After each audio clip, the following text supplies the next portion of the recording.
오후 찬양 예배 오신 여러분들 환영합니다. 우리 옆 사람과 이렇게 인사했으면 좋겠습니다. 잘 오셨습니다. 한 번씩 인사해 주실까요? 예, 잘 오셨습니다. 다시 한번 인사하실 때는 사랑하고 축복합니다라고 인사하실 텐데 웃으시면서 같이 인사했으면 좋겠습니다. 사랑하고 축복합니다. 사랑하고 축복합니다. 예, 사랑하고 축복합니다. 네, 저는 이번에 그 청년부를 맡게 된 국호영 목사라고 합니다. 여러분과 이렇게 말씀을 같이 나눌 수 있는 기회를 허락하셔서 정말 감사드립니다. 오늘 아까 전에 말씀을 읽었던 것처럼 오늘은 시편 말씀입니다. 이 시편 34편은 특별히 다윗이 하나님을 찬양했던 내용입니다. 여러분 다윗이 다 아시죠? 시편에서 많은 부분을 다윗의 시를 소개하고 있고 그 찬양들을 이야기하고 있습니다. 그런데 우리가 볼 때는 다윗이 어떤 상황에 이 시를 썼는지, 어떤 상황에 하나님을 찬양하고 예배했는지도 볼 필요가 있습니다. 왜냐하면 우리 인생은 날마다 좋거나 행복한 일만 가득한 것 아니기 때문입니다. 우리의 인생은 또 살면서 힘들고 어렵고 두렵고 괴로울 때가 많이 있기 때문에 그때에는 그러면 믿음의 선진인 이 다윗은 어떻게 행동했을까? 어떻게 시를 쓰면서 하나님 앞에 나아갔을까? 이것들을 같이 여러분과 같이 나누고 싶습니다. 여러분, 우리가 인생을 살면 굉장히 힘들고 어려운 시련들을 겪게 됩니다. 저도 그렇고 여러분도 그러시죠? 많은 어려움과 힘듦이 우리 삶에 있는 것을 보게 됩니다. 그때마다 여러분들은 마음에 또 조언을 구할 때마다 주변 사람들이 어떻게 이야기하십니까? 아니면 여러분들은 어떻게 행동하십니까? 제가 많은 부분 힘들고 어려울 때마다 주변 사람들에게 이야기했을 때 주변 사람들이 저에게 해줬던 얘기 중에 가장 기억에 남는 것 한 가지가 있는데 그것은 시간이 지나면 다 해결된다였습니다.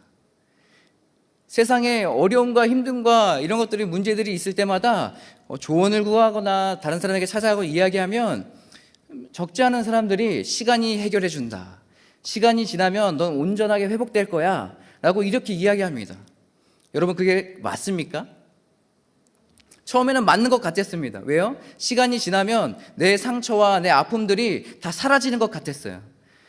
그런데 시간이 지나도 똑같은 상황이 벌어지면 내 마음 안에 있던 그때의 상처가 다시 올라오기 시작합니다. 정확히 얘기하면 시간은 우리의 상처를 해결해 줄 수 없습니다. 시간은 우리의 두려움을 없애줄 수 없습니다. 근본적으로 우리의 상처와 두려움과 이런 것들을 해결하려면 우리에게 무엇이 필요할까요? 제가 오늘 이 다윗의 말씀을 보면서 다윗의 하나님을 찬양하는 시를 보면서 여러분과 같이 이 부분을 좀 같이 나누고 싶습니다. 저에게도 어려운 문제들과 어려운 상황들이 있죠. 두려운 마음들이 있죠. 그리고 상황이 저를 막 뒤흔들 때도 있습니다. 제가 그때마다 처음에는 굉장히 좌절하고 낭망했거든요. 그리고 슬퍼하기도 하고 나 혼자 정말로 외로워하고 고독한 시간들을 보내기도 했습니다. 그런데요, 그 시간들을 하나님과 함께 보내고 또 보내고 또 보내기 시작하니까 이제 어려움의 순간과 어려움들이 내게 찾아올 때마다 한 가지 기대하는 마음이 생겼습니다. 그것은 무엇이냐면 이번엔 하나님께서 어떻게 나에게 은혜를 베푸시려고, 얼마나 좋은 은혜를 주시려고 이 시련과 어려움을 허락하셨지? 이제는 어려움이 다가올 때마다 물론 어렵고 힘들죠. 몸이 지치죠. 근데 거기서 끝나는 게 아니라 그 다음을 바라보기 시작하는 거예요. 하나님을 기대하기 시작하는 겁니다. 저는 여러분도 그랬으면 좋겠습니다. 어렵고 힘든 일이 우리에게 닥쳐오죠. 근데 거기가 끝이 아니라 다시 한번 하나님을 바라보시면서 하나님을 기대하셨으면 좋겠습니다. 여러분, 다윗이란 사람은 어떤 사람입니까? 어렸을 때부터 양치기를 하면서 하나님을 찬양했던 사람입니다. 하나님의 예배하는 것이 몸에 뱉던 사람이에요. 그리고 골리앗을 쓰러트림으로 말미암아서 다윗은 이스라엘의 영웅이 됩니다. 여러분 다 아시죠? 그래서 이런 노래도 있습니다. 사울은 천천히요 다윗은 만만이다. 이런 노래들이 흘러나옵니다. 그만큼 이제는 이스라엘에서 다윗은 영웅 대접을 받는 사람이었습니다. 어디를 가나 다윗과 함께 하려고 그러고 어딜 가나 다윗을 칭송하고 다윗 최고라 그러고 그랬던 사람인데 어느 순간 두려움에 떨어서 도망자의 신세가 됐습니다. 왜 그렇습니까? 이스라엘을 다스리던 사울 왕이 다윗을 시기하고 질투하기 시작했습니다. 그래서 죽이기로 결정합니다. 그래서 사울이 이스라엘의 전역에다가 군사를 풀어서 다윗을 찾게 하고 다윗을 죽이려고 쫓아다닙니다. 이 다윗이 얼마나 두려웠겠습니까? 한순간에 내가 영웅이 됐다가 한순간에 질투로 말미암아서 왕의 질투를 받으면서 죽음의 위기 가운데 있을 때 이 다윗이 얼마나 당황스럽고 힘들었겠습니까? 다윗이 이스라엘을 어디를 가도 자기가 머물면서 편하게 있을 곳이 없었던 것이에요. 그래서 다윗이 어떻게 합니까?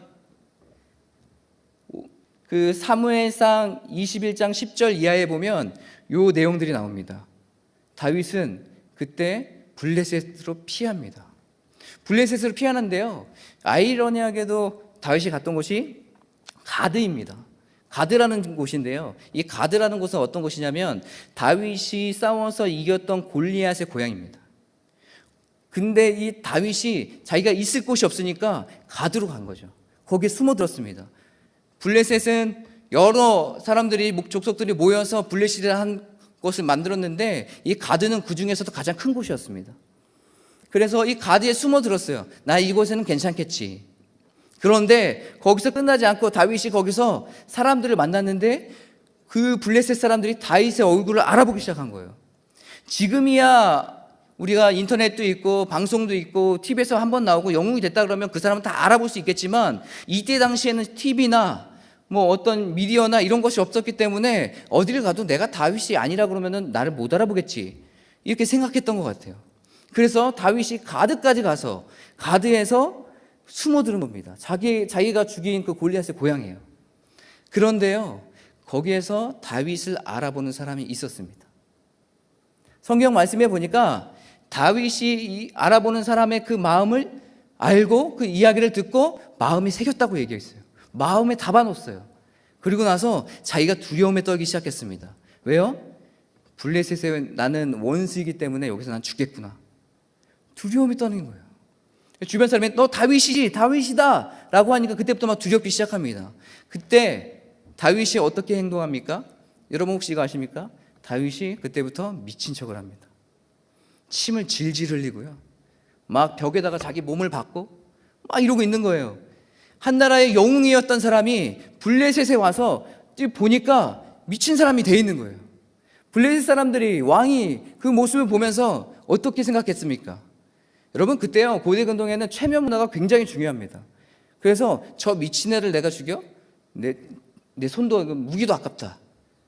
그래서 어떻게 하냐면 블레셋 사람들, 가드 사람들이 그 사람 다윗을 놓아줍니다. 놓아주고 나서 다윗이 나왔죠. 다윗에게는 아마 이 시간이 굉장히 굴욕적인 시간이었을 겁니다.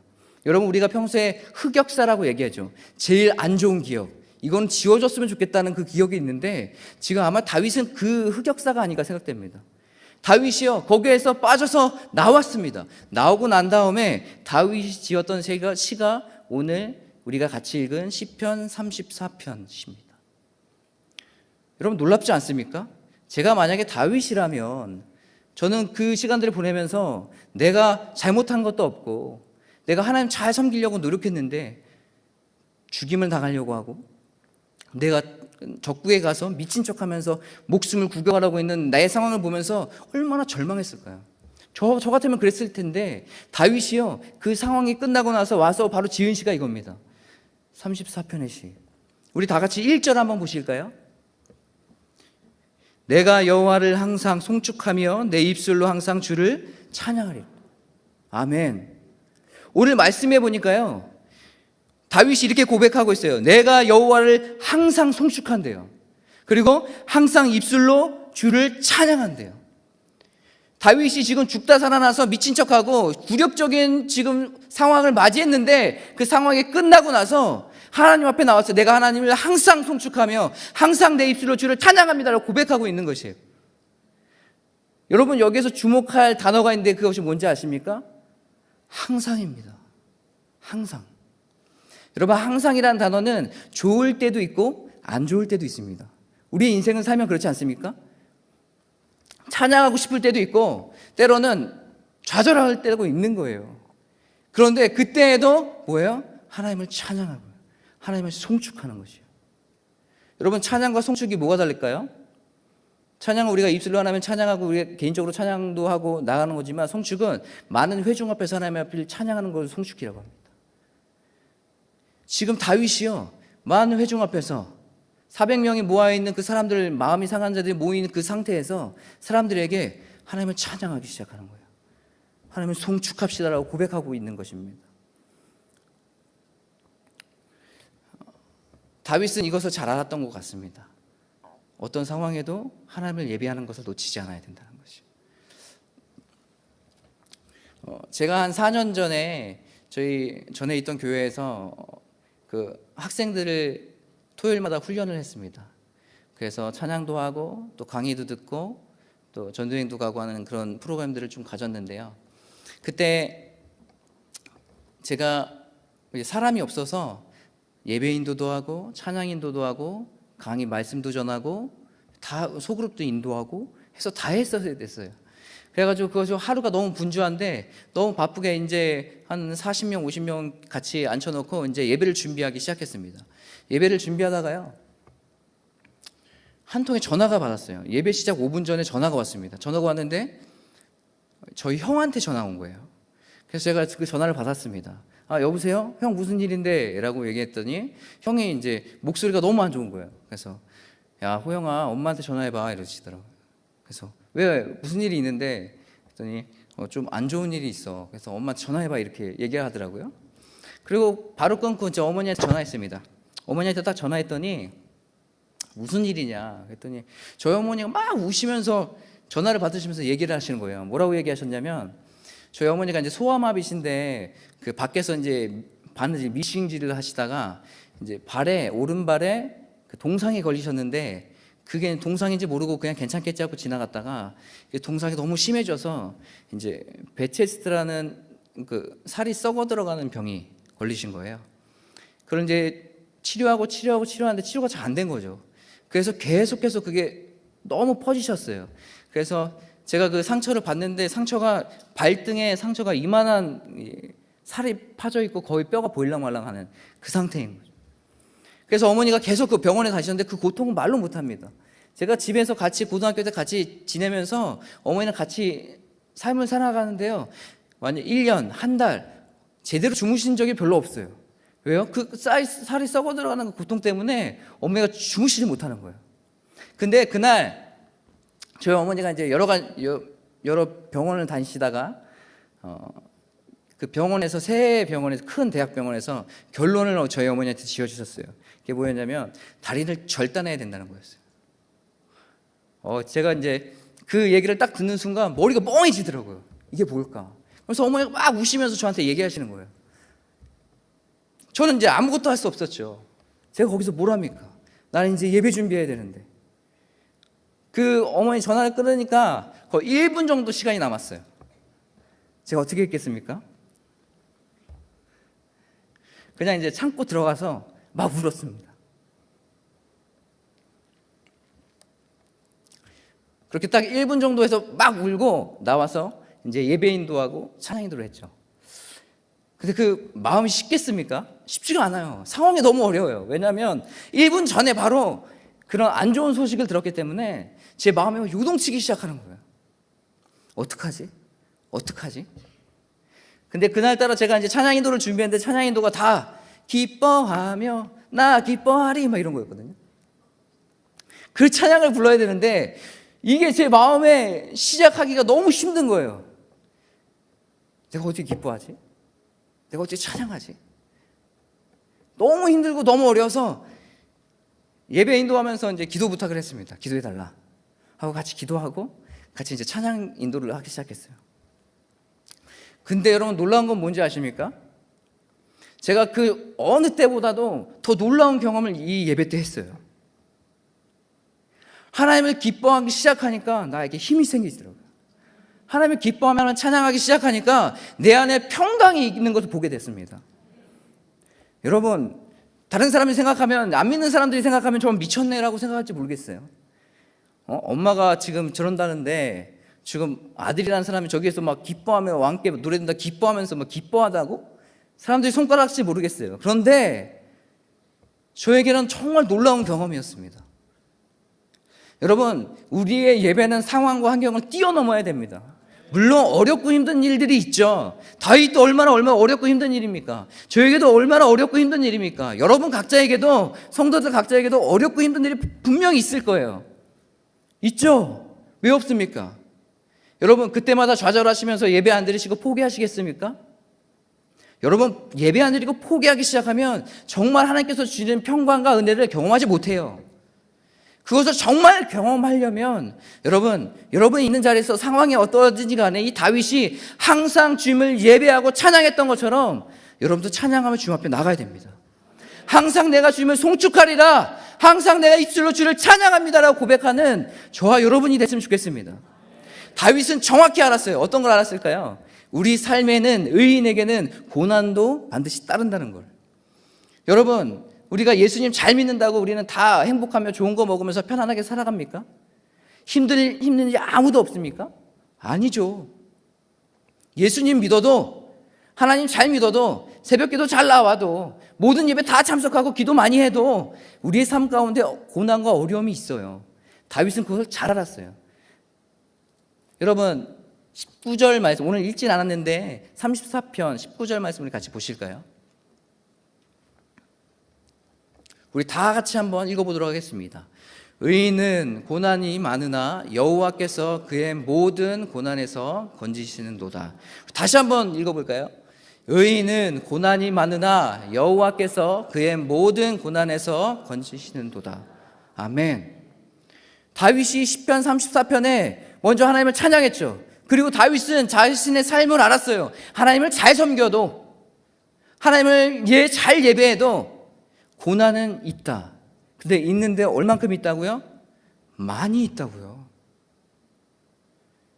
예수 잘 믿으면 조금만 있어야 되는 거 아닙니까? 근데 다윗은 알고 있어요. 고난이 얼만큼 있다고요? 많이 있다고요. 여러분이 예수님 잘 믿으면 잘 믿을수록 여러분 삶 가운데 고난은 더 찾아올 수도 있습니다.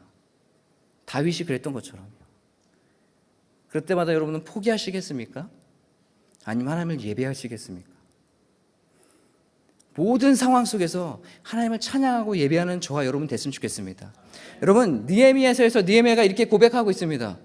여호와로 인하여 기뻐하는 것이 우리의 힘이 된다고 말씀하고 있습니다. 여러분 상황이 좌절스럽고 낭망돼도 여러분 그때 하나님을 찬양하고 기뻐함으로 주님 앞에 예배드리고 나가십시오. 그러면 하나님께서 우리에게 힘 주실 것입니다. 내 힘으로 찬양하며 내 힘으로 세상을 살아가는 것이 아니라 하나님의 힘으로 말미암아서 우리가 살아갈 수 있는 것이에요. 우리가 이것을 기억하고 하나님 내 힘으로 할 수 없습니다, 내 힘으로 살 수 없습니다 고백하며 내가 하나님만을 의지하고 하나님의 힘으로 살기를 결정합니다. 하나님 내가 주님을 예배합니다. 나의 삶을 다스려 주시옵소서. 오늘 찬양했던 것처럼 예수 우리 왕이여 나의 삶을 다스려 주시옵소서. 이 다윗이 고백했던 것처럼 다윗이 고백하면서 오늘 8절에 이런 얘기를 하고 있습니다. 너희나 하나님의 여호와의 선하심을 맛보아 알지어다. 여러분 이 맛보아 알지어는 굉장히 좋은 단어입니다. 저는 이 단어를 볼 때마다 굉장히 가슴 벅차고 너무 좋습니다. 그 이유는 뭐냐면 이 맛보아 안다는 건요 우리가 머리로 지식으로 안다는 것도 아닙니다. 아 우리가 지금 알고 있네, 아 평화교회 여기 있는 거 우리가 알아, 여기서 끝나는 것이 아니에요. 우리가 평화교회를 정말 안다면 여러분들 문을 열고 들어와서 예배 시간에 예배 참석하며 여기서 부어주시는 하나님의 은혜를 경험하는 겁니다. 이것이 뭐예요? 맛보아하는 것입니다. 저는 여러분들이 평화교회 성도님들이, 저도 그렇고요, 좀 하나님의 선하심을 맛보아 알기 소망합니다. 그게 언제 가능할까요? 항상 모든 순간에 예배하기 시작할 때 가능합니다. 그래서 우리가, 저와 여러분이 하나님을 더 예배하고 모든 순간에도 어떠한 상황에도 포기하지 말고 끝까지 하나님께 나아가는 저와 여러분이 됐으면 좋겠습니다. 여러분 그래서 하나님께서 우리에게 어떻게 일하시고 어떻게 은혜 베푸실지 그것을 더 기대하셨으면 좋겠어요. 그것이 하나님께서 더 원하시는 거예요. 다윗이 그렇게 살았던 것처럼 많은 시편들을 보면 좋을 때만 하나님을 찬양했던 것도 아니에요. 슬프고 어렵고 괴로운 일이 있을 때, 정말 죽고 싶은 그 상황 가운데 있을 때에도 다윗은 마음을 돌이켜 하나님을 찬양하기 시작하는 것이죠. 이 찬양의 고백이, 이 시편의 고백이 저와 여러분의 고백이 되길 소망합니다. 이전에 같이 찬양하며 같이 기도하는 시간 좀 가질까요? 이 시간 같이 찬양하실 때